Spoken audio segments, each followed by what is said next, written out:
Estamos en la Embajada Argentina aquí en Doha y nos recibe el embajador Guillermo Nicolás. Guillermo, ¿qué tal? Un gusto y gracias por recibirnos aquí en este ámbito donde nos sentimos como en nuestra tierra. ¿Qué tal?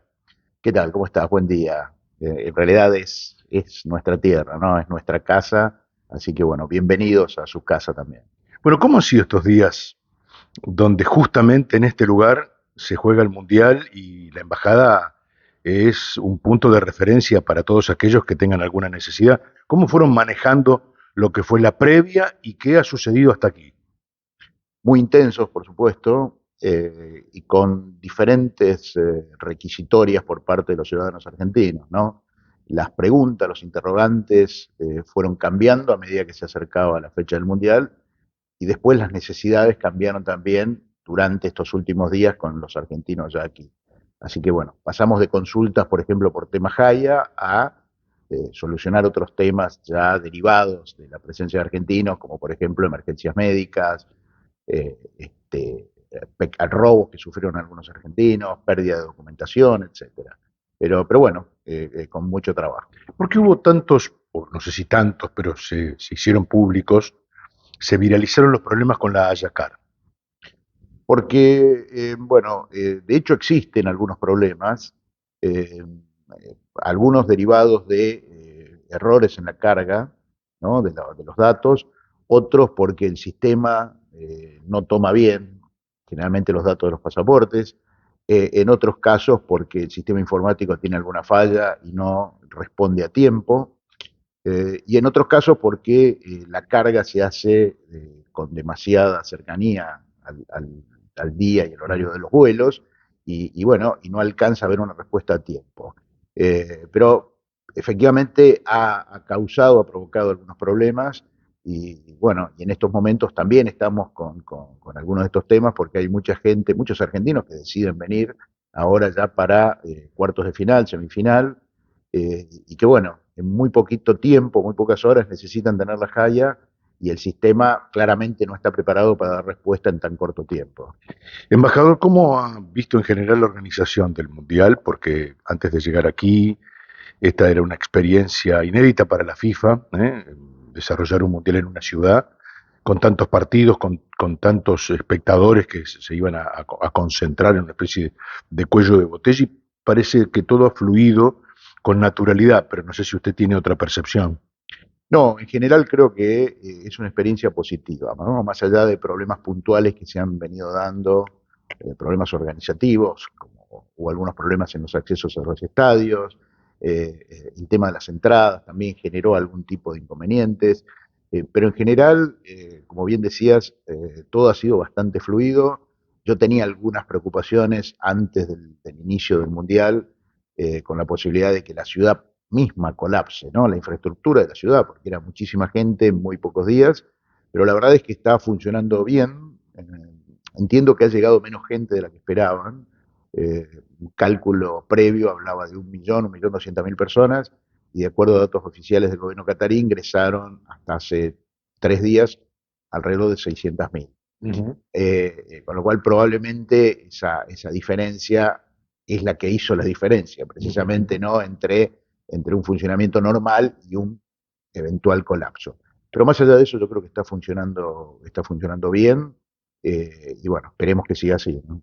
Bueno, usted es un hombre de la diplomacia ya de carrera de muchos años, ha vivido en otros países árabes. ¿Cómo es esta experiencia que para nosotros resulta como exuberante, difícil de asimilar? ¿Cómo ha sido su experiencia personal a lo largo de todo este tiempo por distintos países de la región? Bueno, he estado en lugares con diferentes características, ¿no? Yo tuve la oportunidad de trabajar cumpliendo funciones diplomáticas en Turquía, el Líbano e Irán. Son tres países absolutamente diferentes, ¿no? Y diría que Qatar también lo es, tiene características muy propias, mucho más vinculadas aquí a la zona del Golfo que quizás a otras regiones del Medio Oriente. Apasionantes todas, cada una con sus matices, con sus características propias, pero todas ellas, la verdad es que muy enriquecedoras, perdón, tanto a nivel personal como profesional. ¿Hay algún consejo para quien en algún momento decida venir a un país de estas características por algún motivo, por razones de trabajo, en fin, por afincarse por otra cuestión, para poder integrarse. ¿Cómo se integra un latino a una sociedad como esta? En primer lugar, hay que tener en cuenta que los pueblos, los árabes en general, los cataríes en particular, son muy hospitalarios. Así que es muy probable que esa integración no sea tan compleja como uno puede llegar a suponer, pensándolo quizás desde Argentina, ¿no? Desde 15.000 kilómetros de distancia. En segundo lugar, tenemos valores comunes, ¿no?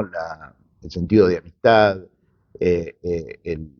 la pertenencia a una familia, ¿no? La vida familiar, que para nosotros es un tema muy importante, aquí también lo es. Y tercero, mantener la cabeza abierta, ¿no?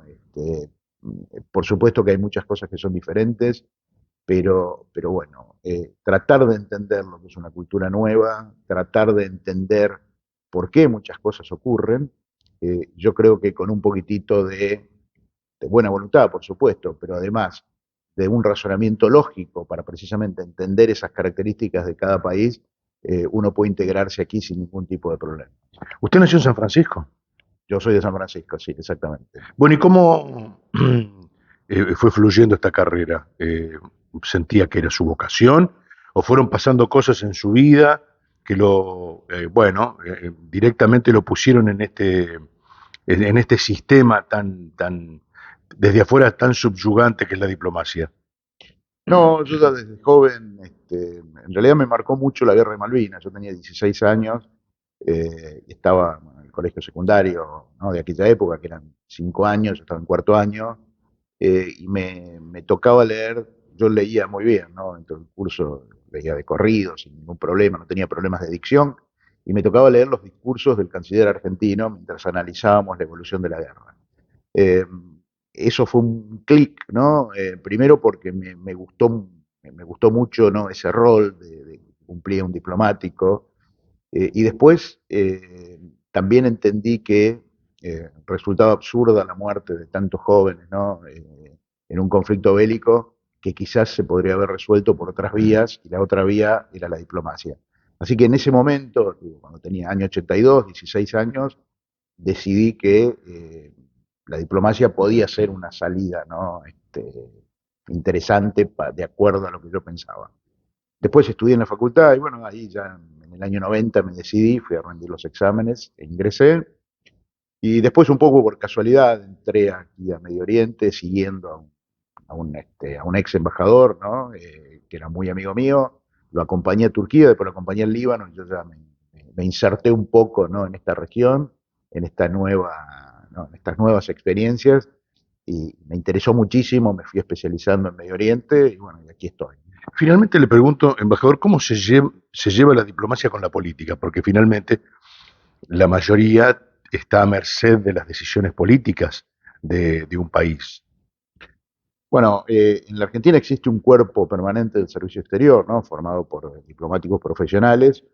En realidad somos empleados del Estado y no de los gobiernos. Es decir, la idea es que más allá, por supuesto, de los matices que le pueda dar cada administración, el cuerpo, el servicio exterior, permanece, y los diplomáticos de carrera vamos pasando administraciones, y nos mantenemos, por supuesto, en el sistema. Por supuesto, como te decía, después cada presidente o cada administración le da las características que entiende que son necesarias, pero bueno, la idea de la creación del Instituto del Servicio Exterior y de un cuerpo profesional es precisamente tener una permanencia en el tiempo de diplomáticos profesionales. Le agradezco la atención a usted y a todo su equipo que han sido muy hospitalarios, muy cálidos a lo largo de todo este tiempo.